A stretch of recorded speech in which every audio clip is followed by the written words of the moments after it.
الحمد لله وحده والصلاة والسلام على من لا نبي بعده لا نبي بعده ولا رسول بعده لا رسول بعده ولا معصوم بعده أما بعد فأعوذ بالله من الشيطان الرجيم بسم الله الرحمن الرحيم يا أيها الذين آمنوا ليستأذنكم الذين ملكت أيمانكم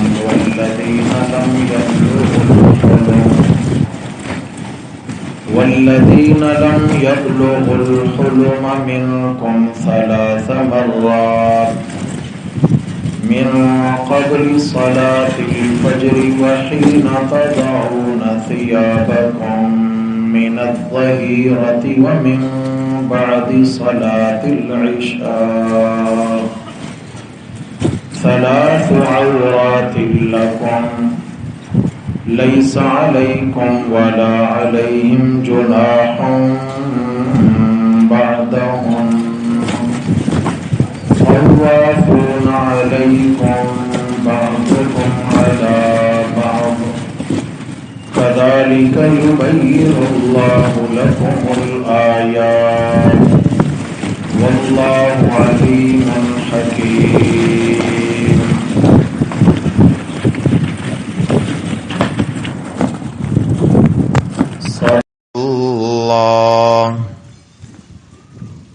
ومن أصدق من الله قيلا. اللهم صل على سيدنا ومولانا محمد وعلى آل سيدنا ومولانا محمد وبارك وسلم عليه.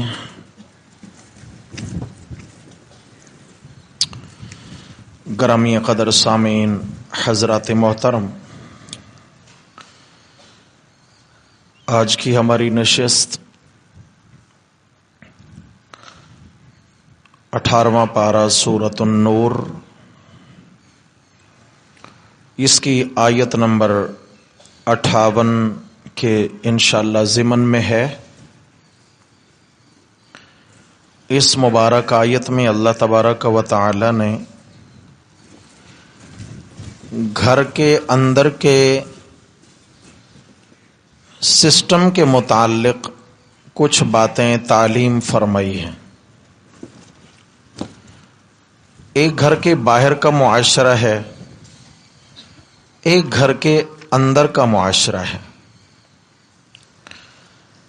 گھر کے باہر کا جو ہمارا معاشرہ ہے اس میں سب سے پہلے ہمارے عزیز و اقارب اور ہمارے رشتہ دار آتے ہیں. اس کے بعد ہمارا پڑوس ہے، محلہ ہے، تعلق والے لوگ ہیں، آنے جانے والے احباب ہیں. ہر ایک کے شریعت نے الگ الگ احکامات بیان فرمائے.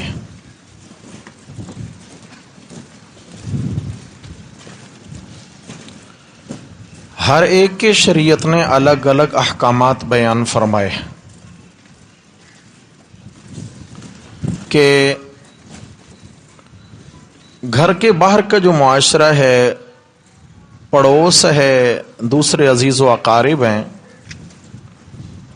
ان کے ساتھ ہمارا واسطہ کبھی کبھار ہوتا ہے، آنا جانا کبھی کبھار ہوتا ہے.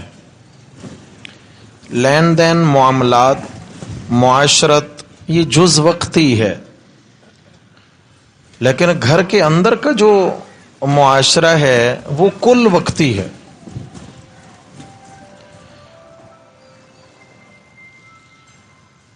کل وقتی کا مطلب یہ ہے کہ گھر کے لوگوں کا آپس میں میل ملن سارا دن ہوتا ہے، ساری رات ہوتا ہے، آپس میں آمنا سامنا ہوگا، بات چیت ہوگی، لینا دینا ہوگا، ایک ساتھ کھانا پینا ہوگا، بود و باش ہے، زندگی گزارنا ہے۔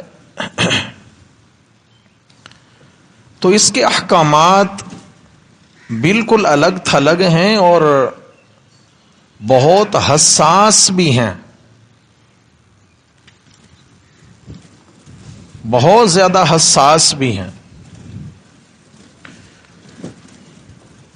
مثال کے طور پر گھر کے اندر کا جو معاشرہ ہے، اگر وہ میاں بیوی کا معاشرہ ہے تو اس میں کچھ فرائض مرد کے ہیں اور کچھ فرائض گھر کی عورت کے ہیں۔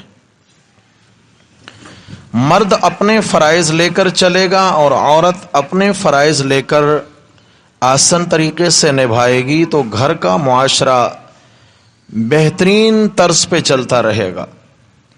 اور اگر اپنے اپنے فرائض اور اپنی اپنی ذمہ داریوں کو فراموش کر دیں گے تو یہ چلنا بہت دشوار ہو جائے گا، بہت دشوار ہو جائے گا۔ ہر ایک کی اللہ نے ذمہ داریاں لگائی ہیں۔ مرد جب کسی عورت سے نکاح کرتا ہے تو اس کی پہلی ذمہ داری جو نکاح کے وقت اسے سونپی جاتی ہے وہ ہے اس کا مہر ادا کرنا، کہ وہ بیوی کا مہر ادا کرے۔ شادی کر رہے ہو، شادی میں ضروری ہے کہ تم بیوی کا مہر ادا کرنے کی مالیت رکھتے ہو، اگر نہیں تو ابھی پھر روزے رکھ کے گزارا کرو۔ بیوی کا مہر یہ پہلی ذمہ داری۔ دیکھیں نا،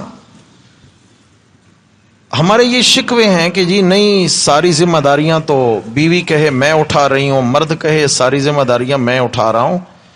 ایسی بات نہیں ہے۔ پہلے تو ذمہ داریوں کو متعین کیا جائے، یہ حد بندی ہے، اس سے ادھر تمہاری ہیں، اس سے ادھر ان کی، پھر ایک رخ متعین ہو جائے گا زندگی کا۔ تو مرد نے پہلا جو فرض رکھا ہے، یعنی ذمہ داری رکھی ہے، وہ مہر کا واجب ہونا ہے۔ رسول اللہ صلی اللہ علیہ وسلم نے فرمایا کہ دو شخص جو ہیں ان کی موت اور ان کا خاتمہ برا ہوتا ہے۔ دو شخص، اللہ ہماری حفاظت فرما۔ ایک وہ مقروض بندہ جو کسی سے قرض اس نیت پر لیتا ہے کہ واپس نہیں کروں گا، دکان پہ گیا، سودا سلف لیا، سامان خریدا اور بھائی لکھ دینا بعد میں بھجوا دوں گا یا اتنے وقت بعد آ جائے گا، مگر نیت کے اندر کھوٹ ہے، نہیں دوں گا۔ اور عموماً ایسا ہوتا ہے، قرض دے بیٹھے، اس کے بعد پھر زندگی بھر پیچھا کرتے رہیں، کتنے اوپر لگا بیٹھیں مگر قرض وصول نہیں ہوتا۔ آپ علیہ الصلوۃ والسلام نے فرمایا جو شخص قرضہ ادا نہ کرنے کی نیت پر قرضہ لیتا ہے تو یہ خائن ہو کر مرے گا، اس کو لکھا جائے گا کہ یہ خیانت کرنے والا ہے، خاتمہ خراب ہے اس کا، خائن ہو کر مرے گا۔ اور دوسرا وہ شخص جس نے اپنی بیوی سے نکاح کیا اور مہر مقرر ہو گیا اور اس کی نیت ہے کہ مہر نہیں دوں گا، یا چل رہے تھے، زندگی گزر رہی تھی، مہر ابھی ادا نہیں کیا تھا، علیحدگی ہو گئی یا ناراضگی پیدا ہو گئی اور یہ کہتے میں مہر نہیں دوں گا، جو کہ پہلے دن ہی اس پر شریعت نے واجب کر دیا تھا۔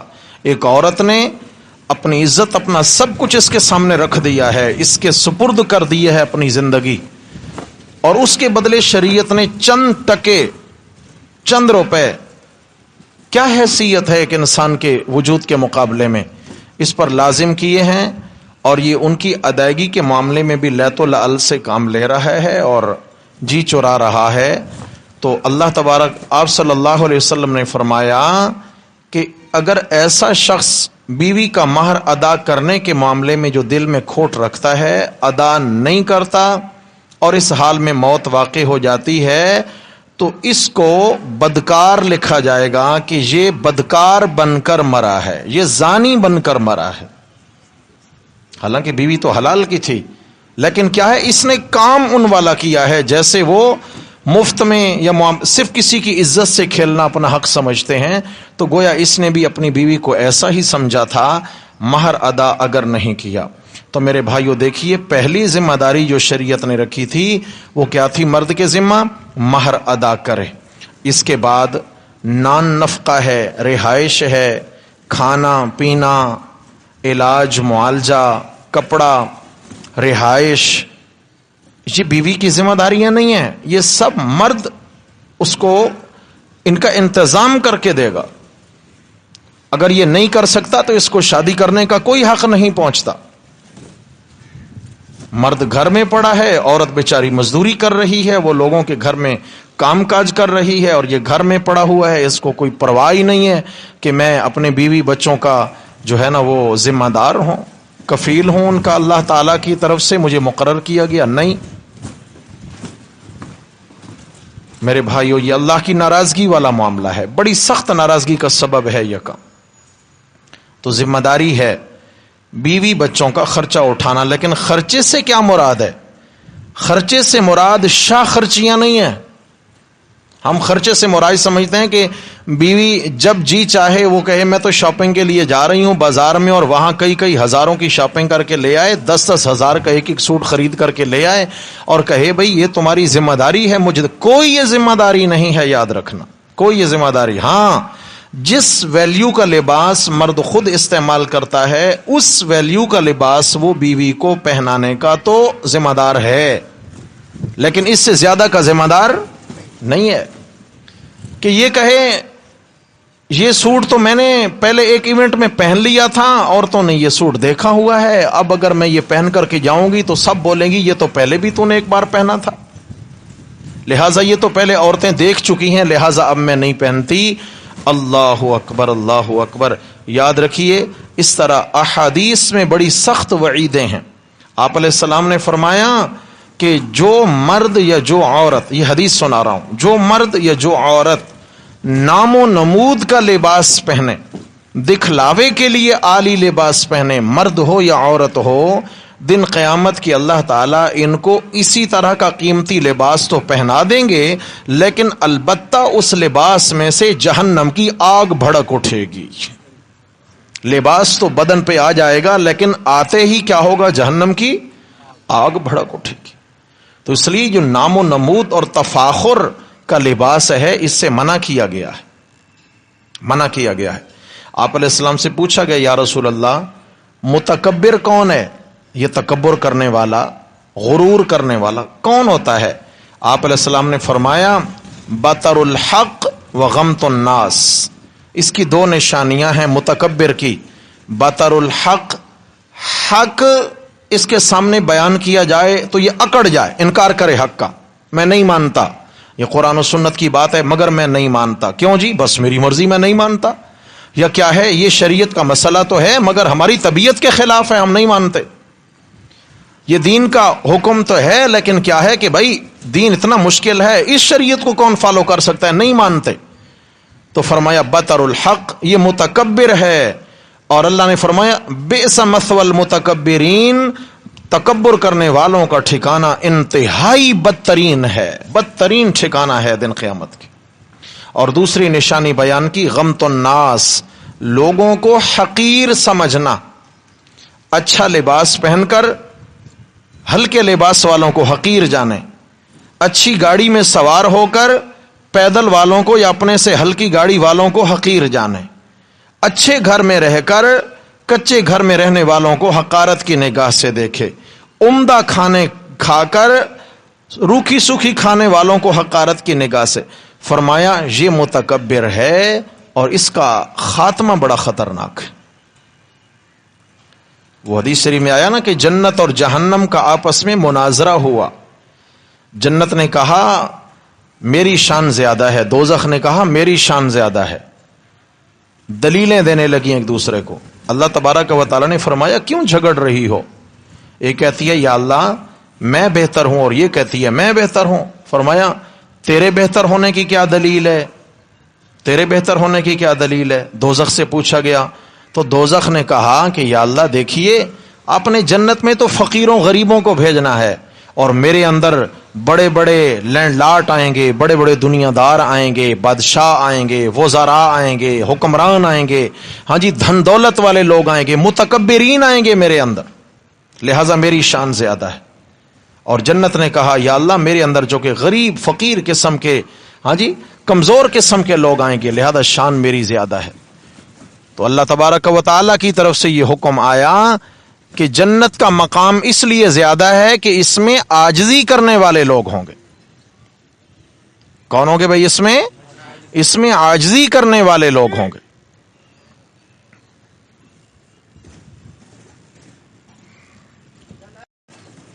توجہ ہے جی؟ اللہ کرے اس ملک میں یہ لائٹ کا سلسلہ درست ہو جائے، بڑے مسائل ہیں اس کی وجہ سے، اللہ تعالیٰ آسانی والا معاملہ کرے۔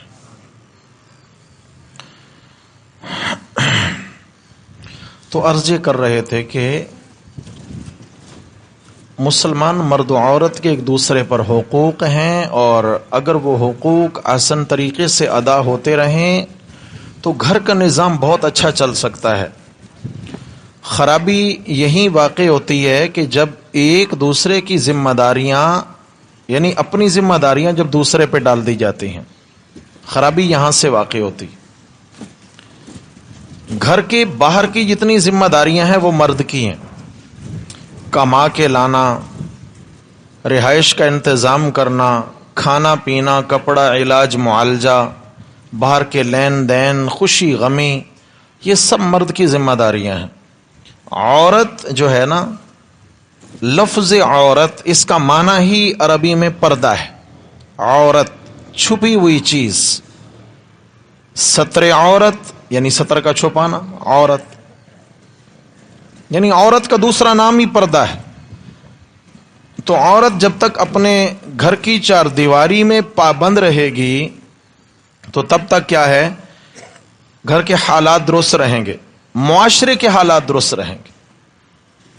آپ صلی اللہ علیہ وسلم نے ایک مسلمان خاتون کے جنتی ہونے کے لیے شارٹ کٹ راستہ بتایا، شارٹ کٹ، 4 ذمہ داریاں۔ فرمایا جس خاتون نے یہ 4 ذمہ داریاں آسان طریقے سے نبھا لیں، دن قیامت کے فرشتے جنت کے 8 دروازے کھول کر اسے دعوت دیں گے کہ جس دروازے سے تیرا جی چاہے جنت میں داخل ہو جا۔ یہ ہر مسلمان عورت کے لیے، اور بس میں ہے، بہت آسان ہے 4 ذمہ داریاں۔ نمبر 1، ایما امراتن اذا صلت خمسہا، جب کوئی مسلمان خاتون 5 وقت نماز اہتمام سے ادا کرے، اہتمام سے ادا کر، وصامت شہرہا، اور سال کے بعد رمضان کے روزے رکھے، سال کے بعد رمضان کے روزے رکھے، وطاعت بعلہا، اور تیسری ذمہ داری کہ ہر معاملے میں اپنے شوہر کی تابع داری کرے، اپنے آپ کو ذمہ دار نہ سمجھے، اپنے آپ کو تابع دار سمجھے، تابع دار بن کر زندگی گزارے شوہر کی، مطلب شوہر کی پسند کا لحاظ رکھے، شوہر کی ناپسند کا لحاظ رکھے، شوہر کس چیز سے ناراض ہوتا ہے اس کو بالکل نہ چھیڑے، اور شوہر کی پسند کیا ہے اس کا اہتمام رکھے، شوہر مجھ سے کیسی زندگی چاہتا ہے اس کا اہتمام رکھے، شوہر کس کا گھر میں آنا پسند کرتا ہے، کس کا گھر میں نہ آنا پسند کرتا ہے۔ اب یہ ہے کہ یہ نہیں میں تو فلاں جگہ جا رہی ہوں، میری مرضی ہے، تم مانو نہ مانو، بھائی مجھے تو جانا ہے، سمجھا؟ تو یہ کیا ہے، یہ شوہر کی نافرمانی۔ تیسری شرط کیا تھی جنتی ہونے کے لیے، کہ شوہر کی تابع دار، آنکھیں بند کر کے تابع داری اختیار کر۔ نمبر 4، وحفظت فرجہا،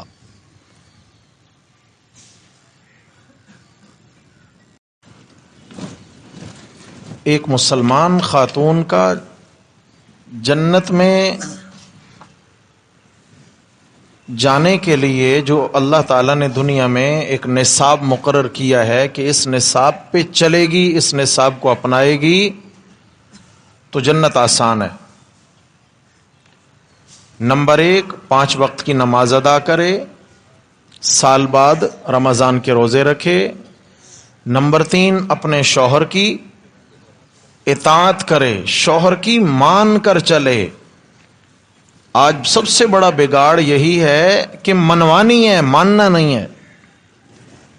ماننے کے لیے وہ جذبہ نہیں ہوتا دل کے اندر۔ کیوں؟ میں زیادہ پڑھی لکھی ہوں، یا میں زیادہ مالدار گھرانے سے آئی ہوں، اور میں نے تو بس یہ ہے کہ جی جیسے میں نے وہاں پہ ایک شاہانہ زندگی گزاری ہے، میں یہاں بھی شاہانہ زندگی گزاروں گی، کسی کی مان کے چلوں، یہ میری انسلٹ ہے؟ نہیں بھائی، میرے اللہ تعالی کی پسند ہے کہ میری بندی ہو تو اپنے شوہر کی مان کر چلے۔ عورت آزاد نہیں ہے۔ الرجال قوامون علی النساء، اللہ تعالیٰ نے مرد کو عورت پہ حکمران اور حاکم مقرر کیا ہے۔ مرد ذمہ دار ہے عورت کا، مرد ذمہ دار ہے عورت کا۔ میں یہاں پہ رک کے ایک بات عرض کروں۔ ایک حدیث میں آپ صلی اللہ علیہ وسلم نے فرما دیا کہ چند بد نصیب وہ ہیں کہ جن کو جنت کی خوشبو بھی نصیب نہیں ہوگی۔ جنت تو دور کی بات، جنت کی خوشبو نصیب نہیں ہوگی۔ ان میں سے ایک وہ شخص ہے جس کو عربی میں دیوس کہا جاتا ہے، کہ دیوس۔ صحابہ نے پوچھا یا رسول اللہ دیوس کون ہے؟ آپ علیہ السلام نے فرمایا جس کو اپنی عزت پہ غیرت نہیں آتی۔ بولیے، جس کو اپنی عزت پہ، میری بیوی کہاں جا رہی ہے، کہاں سے آ رہی ہے، اتنا وقت کہاں بتا کے آ رہی ہے، میری جوان بیٹیاں ہیں وہ کس سے فون پہ بات کرتی ہیں، کہاں جاتی ہیں، کس کس گھر میں ان کا آنا جانا ہے، میری عدم موجودگی میں میرے گھر پہ کون کون آ رہا ہے، یا میرے گھر کی عزتیں کہاں کہاں جا رہی ہیں، یہ دیوس ہے۔ کون ہے بھائی؟ ناراض نہیں ہونا۔ دیوس کا اگر اردو میں معنی کریں تو اس کا مطلب ہے غیرت سے خالی۔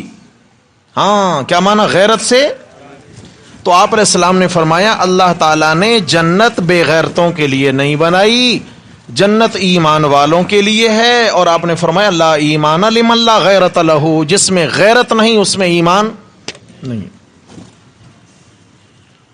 جب مرد کو اتنا سخت تنبیہ کر دی گئی ہے کہ تیری آخرت اس عورت کی وجہ سے برباد کر دوں گا، اس عورت کی دیکھ بھال تو نے رکھنی ہے، اس عورت کے چال چلن کو تو نے ٹھیک رکھنا ہے، اس عورت کی ضروریات گھر میں پوری ہونا چاہیے، نہیں تو میں تیری آخرت برباد کر کے رکھ دوں گا، تو یہ دیوس بنا دیا جائے گا۔ لیکن عورت کہے میں تو اپنی مان کے زندگی گزاروں گی، میرا جسم میری مرضی ہے، میری زندگی میری مرضی ہے، مجھے کون ہوتا ہے کوئی حکم دینے والا، تو یاد رکھنا پھر اسی طرح اس عورت کو بھی جنت کی خوشبو نصیب نہیں ہوگی۔ آپ صلی اللہ علیہ وسلم نے فرمایا کہ میں نے دوزخ میں بہت زیادہ عورتوں کی تعداد دیکھی ہے، مرد بھی تھے مگر عورتوں کی تعداد میں نے زیادہ دیکھی۔ اللہ تعالیٰ میری ماں بہن کی حفاظت فرمائے۔ میں نے عورتوں کی زیادہ تعداد دیکھی ہے۔ صحابہ نے پوچھا یا رسول اللہ کیوں؟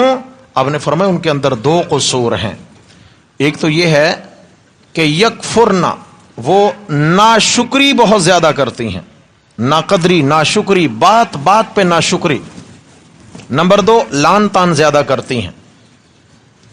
صحابہ نے پوچھا یکفرن باللہ، کیا وہ اللہ کی ناشکری کرتی ہیں؟ آپ نے فرمایا نہیں، یکفرن العشیر، اپنے شوہر کی ناشکری کرتی ہیں۔ کیسے؟ فرمایا اگر شوہر ایک زمانے تک ان کے مزاج کے مطابق ان کی ہر ضرورت کو پورا کرتا رہے، ان کا کھانا پینا، رہن سہن، علاج معالجہ، لباس، زیور گہنا، ہر چیز ان کے مزاج کے مطابق ان کو مہیا کرتا رہے، اور کبھی زمانے بعد ایک مرتبہ بیوی کے مزاج کے خلاف کام ہو جائے یا بات ہو جائے یا اس کی بات پوری نہ ہو گھر کے اندر، تو وہ شوہر کو کہتی ہے جب سے میں تیرے گھر آئی ہوں میں نے سکھ نہیں دیکھا۔ یہ صحیح بخاری کے الفاظ ہیں، جب سے میں تیرے گھر آئی ہوں میں نے سکھ، کیا مطلب؟ ساری شوہر کی قربانیوں پہ پانی پھیر دی۔ وہ کس کی تیرے لیے کتنی کڑوی باتیں سنتا ہے، وہ بیچارہ چلچلاتی دھوپ میں، گرمی میں، ٹھٹھرتی سردی میں، کہاں کہاں تیرے لیے وہ کیا کچھ نہیں کر کے لاتا۔ کیوں؟ کہ تو گھر کی 4 دیواری میں باعزت، باوقار، باپردہ طریقے سے بیٹھ کر عزت سے کھائے پیے اور رہے۔ شوہر یہ چاہتا ہے، شوہر یہ چاہتا ہے۔ لیکن کیا کہہ دیا اس نے کہ میں جب سے تیرے گھر آئی ہوں میں نے سکھ پایا ہی نہیں ہے. میں تو اماں ابا کے گھر تھی تو وہاں تو میں شہزادی تھی، اماں ابا کے گھر میں تھی تو وہاں تو کیا تھا، وہاں تو میری بات ساری چلتی تھی. یاد رکھیے میرے بھائیوں، میری بہنیں بیٹیاں بھی سن رہی ہیں، دیکھیں آپس میں ہم بیٹھے ہیں، یہ درد دل ہیں. اگر انشاءاللہ اس پہ ہم سوچیں گے اور عمل شروع کر دیں گے ہمارے گھر بچ جائیں گے. ہماری نسلوں کی اصلاح ضروری ہے. آج کیا وجہ ہے کہ طلاقوں کی شرح اتنا زیادہ ہو چکی ہے کہ عمومی طور پر رشتہ ہوا چند دنوں کے بعد کیا ہے فسادات کھڑے ہو گئے. اور بھی بہت سارے اسباب ہیں مگر سب سے بڑا سبب کیا ہے، بچی کی ماں کے گھر میں تربیت نہیں کی جاتی. گھر کے اندر کیا ہے، ماں کہتی ہے نہیں جی میری بیٹی جو ہے نا یہ تو شہزادی ہے میری. بھائی ٹھیک ہے تیری شہزادی ہے، لیکن جہاں تو اس کو بیاہے گی، جہاں یہ بیاہ کے جائے گی وہاں تو اس کو شہزادی بنا کے نہیں رکھا جائے گا. وہاں تو اس کو شوہر کو بھی دیکھنا ہے، گھر کو بھی دیکھنا ہے، اپنے بچے بھی سنبھالنے ہیں، اپنے آپ کو بھی سنبھالنا ہے. اس نے پھر کیا ہے گھر کی اندر کی ساری ذمہ داریاں دیکھنی ہیں. تو عمومی طور پہ کیا ہوتا ہے، بچی کیا ہے جی گھر کے اندر ہے. اب چونکہ یہ ہے کہ گھر کی بہویں آ چکی ہیں، اب بہویں کام کریں گی اور بیٹیاں کیا ہے جی وہ شہزادی ہیں، وہ تو آرام سے بیٹھیں گی ہاتھ پہ ہاتھ دھر کے. بیٹیاں اگلے گھر بھی جا کے کام کریں، یہاں بھی کام کریں. تو کیا ہے ایسا تو نہیں ہو سکتا ہے. ہماری بیٹیاں ہیں، کوئی نوکرانیاں تو نہیں ہیں. ارے بھائی جس کو بیاہ کے لائے ہو وہ بھی تو کسی کی بیٹی ہے نا، اس کو بھی تو نوکرانی بنا کر نہیں لائے ہو. ہم نے اس کو سمجھ لیا گھر کی نوکرانی ہے. اب کیا ہے جی بہویں آ چکی ہیں، بیٹیوں کی چھٹی کوئی کام نہیں کریں گی. اب کیا ہے کھانا پکانا، جھاڑو پونچھا، دیکھنا بھالنا سب کچھ بہوؤں کی ذمہ داری ہو گئی. ضرور کریں بہویں ضرور گھر سنبھالیں، لیکن سنبھال وہی خوش نصیب بہو سکتی ہے جس کی ماں نے اس کو شہزادی بنا کر نہیں رکھا، اس کو سکھایا ہے تاکہ میری بیٹی اگلے گھر جا کے باتیں نہ سنے، میری بیٹی اگلے گھر جا کے صحیح معنوں میں پھر کیا ہے ملکہ بن کر رہے. اگر یہاں صرف شہزادی رہی تو آگے ملکہ بننا نصیب نہیں ہوگا. اگر خدمت کا جذبہ ہوگا اور کچھ کرنا آتا ہوگا تو پھر تو سب کچھ ٹھیک ہے. جس بچی کو ماں کے گھر میں آٹا گوندنا نہیں آتا ہے، کپڑا دھونا نہیں آتا ہے، چائے کا کپ بنانا نہیں آتا ہے، سالن بنانا نہیں آتا ہے، آگے جائے گی تو وہاں کیا ہے، وہاں تو بھائی اگلوں کے ذہن میں تو ہے کہ ہم ایک عورت بھی آ کے لائے ہیں گھر میں، وہ گھر کی ذمہ داریاں اٹھائے گی. کوئی نہیں سکھاتا. پھر کیا ہوتا ہے، یہیں سے مسائل پیدا ہوتے ہیں، معاملات خراب ہوتے ہیں اور بات تو تڑاک تک چلی جاتی ہے اور نتیجہ طلاق ہوتا ہے. اس لیے میں اپنی بہنوں سے، ماؤں سے 10 بستہ یہ التماس کروں گا کہ بیٹیوں کی تربیت ماؤں کے ہاتھ میں ہے. بیٹیوں کی تربیت کریں، ان کو محبت ضرور دیں، ان کی خواہشات کو ضرور پورا کریں، لیکن ان کی تربیت بھی ٹھوس طریقے سے کریں کہ کل اگر وہ اچھے اور آسودہ حالی میں زندگی گزار رہی ہیں، کل اگر مشکل حالات آ جائیں تو ایسا نہ ہو کہ ان کو برداشت نہ کر سکیں اور گھر ٹوٹ جائے.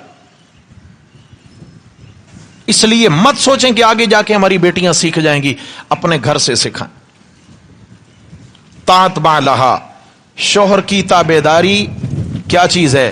اب ایک بچی ہے، اس کو بھائی بچیوں کو پڑھائیں، ان کا حق ہے.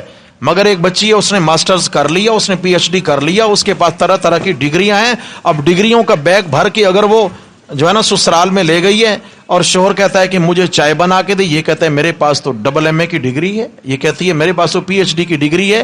بھائی ڈگری سے شوہر کا پیٹ بھرے گا کیا؟ بولتے نہیں. ڈگری سے تو پیٹ تھوڑی بھرے گا.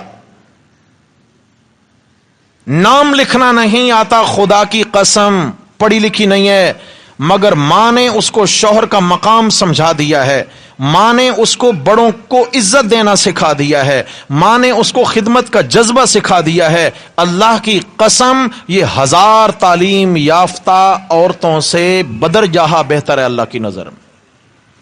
جو کسی انسان کو انسان سمجھتی ہے، جو بڑے کو بڑا ہونا اس کے ذہن میں ہاں یہ بڑا ہے، کسی کو عزت دینا اس کو آگے. تعلیم سے زیادہ تربیت کی ضرورت ہے. آج تعلیم تو بہت ہو گئی ہے معاشرے کے اندر، ڈگریوں کی بھرمار ہے، مگر تربیت زیرو ہے. بچی کچھ سنبھلی کیا ہے جی مجھے موبائل چاہیے، کیوں؟ مجھے اپنی تعلیم میں ضرورت پڑتی ہے، مجھے چونکہ نیٹ سے فائدہ حاصل کرنا ہوتا ہے اور میری تعلیم کا مسئلہ ہے اور یہ ہے اور وہ ہے۔ نوجوان بچی کو اتنا بڑا موبائل تھما دیا، اس کے بعد کیا ہے غافل ہو گئے۔ ہماری بچی اس جنگل میں، خاردار جنگل میں جو گھس چکی ہے، کہیں کوئی کانٹا میری بیٹی کے دامن سے الجھ تو نہیں رہا۔ میں ایک اشارہ کر رہا ہوں، خیال کرنا بھائی، یہ جنگل ہے، خدا کی قسم جنگل ہے۔ شادی سے پہلے بچی اور بچے کو اول تو موبائل بالکل دیا نہ جائے، بالکل موبائل نہ دیا جائے، اور اگر موبائل رکھتے بھی ہیں تو یہ سمارٹ فون کی کوئی ضرورت نہیں ہے۔ کمارا بچہ ہے، کماری بچی ہے، ان کو کیا ضرورت ہے ان چیزوں کی؟ شیطانی آلات ہیں۔ زمانے کی گرم ہواؤں سے اپنے بچوں کو بچائیے میرے بھائی، خدا کا واسطہ دیتا ہوں بچائیے۔ نظر رکھیں، آپ کو اعتماد ہوگا اپنی اولادوں پر، لیکن دانا کہتے ہیں کہ اعتماد کرنا اچھی بات ہے مگر نہ کرنا کچھ زیادہ ہی اچھی بات ہے۔ اعتماد نہ کرنا کچھ زیادہ ہی اچھی بات ہے، اس لیے زیادہ اچھی بات کی طرف راغب ہو جائیے۔ چوتھی چیز ایک خاتون کے جنتی ہونے کے لیے نصاب میں شامل ہے حفظت فرجہا، وہ عورت بغیر حساب کے جنت کے 8 دروازوں کی طرف بلائی جائے گی جو اپنے شوہر کی عدم موجودگی میں اپنی عزت کی حفاظت کرتی ہے۔ یعنی یوں سمجھیں، گھر میں مرد آئے تو یہ عورت بن کر رہے، اور مرد جائے تو مرد کی پیٹھ پیچھے گھر میں مرد بن جائے۔ سمجھ آ گئی ہے؟ اوروں کے لیے مرد بنے اور اپنے شوہر کے لیے عورت بن جائے، پھر مزہ آئے۔ آپ صلی اللہ علیہ وسلم نے فرمایا 3 بد نصیب ہیں جن کو بغیر حساب کتاب کے جہنم کی آگ کا ایندھن بنا دیا جائے گا۔ 3 بد نصیب لوگ ہیں، حساب نہیں ہوگا، اٹھیں گے قبروں سے ڈائریکٹ لے جاؤ جہنم میں، جنت کے قابل بھی نہیں ہے، زیادہ حساب بھی کوئی نہیں۔ ایک وہ شخص جس نے مسلمانوں کی جماعت چھوڑی، جماعت یعنی مسلمان جماعت، مسلمان ایک جماعت ہیں، کیا ہے بھائی؟ امت مسلمہ ایک جماعت ہے، جس نے فتنوں سے متاثر ہو کر مسلمانوں کی جماعت چھوڑی اور اس نے اپنا الگ دھڑا بنا لیا۔ آج کل سوشل میڈیا پہ ہاں جی بڑے ڈاکٹر اور فلانٹر بہت ہیں، انجینئر، وہ ایک مرزا انجینئر فتنہ ہے۔ میں تو حیران ہو گیا، اس دن میں ایک جگہ پہ جانا ہوا تو وہاں پہ ایک صاحب بیٹھے ہوئے تھے، اچھی خاصی ان کی سنت کے مطابق داڑھی اور بڑا باوقار چہرہ۔ تو ہمارے ایک دوست تھے ان کے آفس میں، دوست نے مجھ سے ایک مسئلہ پوچھ لیا، میں مسئلہ بتانے لگا تو وہ سٹ پٹا اٹھے، ایسا لگا جیسے ان کے پاؤں تلے انگارے کسی نے رکھ دیے ہیں۔ میں نے کہا بھائی کیا ہو گیا؟ کہتا تو نے معاویہ کا نام لیا کیوں ہے؟ انا للہ و انا، کیوں بھائی کیا ہو گیا تیرے کو؟ کہتے ہیں وہ یوں تھے، وہ یوں تھے، وہ یوں تھے، وہ یوں تھے۔ بھائی تو کیا ہے؟ اپنے گریبان میں تو جھانک، تو کیا ہے؟ اور ترازو لے کے کن ہستیوں کے لیے بیٹھ گیا ہے جنہوں نے میرے نبی کے ہاتھ پر بیعت کر کے کلمہ پڑھا ہے، ترازو ان کے لیے لے کے بیٹھا ہوا ہے۔ عجب ناانصافی! کیوں؟ یہ سوشل میڈیا کا پھیلایا ہوا سارا فتنہ ہے، یاد رکھیے گا۔ میں بارہا عرض کر چکا ہوں، صحابہ تاریخی شخصیات نہیں ہیں، صحابہ قرآنی شخصیات ہیں۔ ارے جو قرآنی شخصیت ہو، جس کو قرآن کہے رضی اللہ عنہم ورضوا، میں اللہ ان سے راضی ہوں، بات ہی ختم۔ ساری دنیا ناراض رہے پرواہ نہیں ہے، اپنا بیڑا غرق کریں گے۔ تو اس لیے یہ سوشل میڈیا بہت بڑا فتنہ ہے، بہت بڑا فتنہ ہے۔ کم از کم سوشل میڈیا سے دین سیکھنا یہ تو شر سے خالی نہیں ہے، اس لیے کہ آپ ایک جگہ کلک کریں گے تو ایک شخص آئیں گے، وہ الگ مسئلے کی نوعیت بیان کریں گے، آگے کلک کریں گے اگلے صاحب آئیں گے، وہ اسی مسئلے کی نوعیت بالکل اس کے متضاد بیان کریں گے۔ ایک بندہ ہے جو عالم نہیں ہے، قرآن و سنت کی باریکیوں کو نہیں جانتا، ایمان سے بتائیں دماغ الجھے گا نہیں الجھے گا؟ گیا یہ تو الجھ گیا۔ اس لیے جن علماء پر آپ کو اعتماد ہے اور علم میں مضبوط اور رسوخ فی العلم رکھتے ہیں، آپ سوشل میڈیا سے ہٹ کر ان علماء کی طرف متوجہ رہیں، علماء سے دین سیکھیں میرے بھائی۔ کسی ڈاکٹر انجینئر سے دین نہیں سیکھا جائے گا، نہیں سیکھا جائے گا۔ کوئی امام مسجد کہے اس بار میں نے جناب علی یہ کارڈیو جا کے یہ دل کے مریض کا آپریشن میں نے کرنا ہے. وہ کہیں گے بھائی تو کون ہے؟ کہ جی میں یہ برابر میں کارڈیو ہے, میں اس کی مسجد کا امام ہوں, میں بھی یہیں رہتا ہوں, یہیں سے میں بھی تنخواہ لیتا ہوں اور میں یہاں کا امام ہوں, لہٰذا آج یہ آپریشن میں کروں گا. وہ کہیں گے میاں جی آپ کا کام نمازیں پڑھانا ہے, آپ کا کام آپریشن کرنا نہیں ہے. میرے بھائی جیسے امام مسجد کا کام آپریشن کرنا نہیں ہے, یوں ڈاکٹر کا کام دین سکھانا نہیں ہے. کام الگ الگ ہیں, ذمہ داریاں الگ الگ ہیں, ذمہ داریاں الگ الگ ہیں. ایک بندہ ہے اس کو عربی سے کوئی واقفیت ہی نہیں ہے اور وہ دین سکھانے چلا. اللہ اکبر. تو آپ علیہ السلام نے کیا فرمایا؟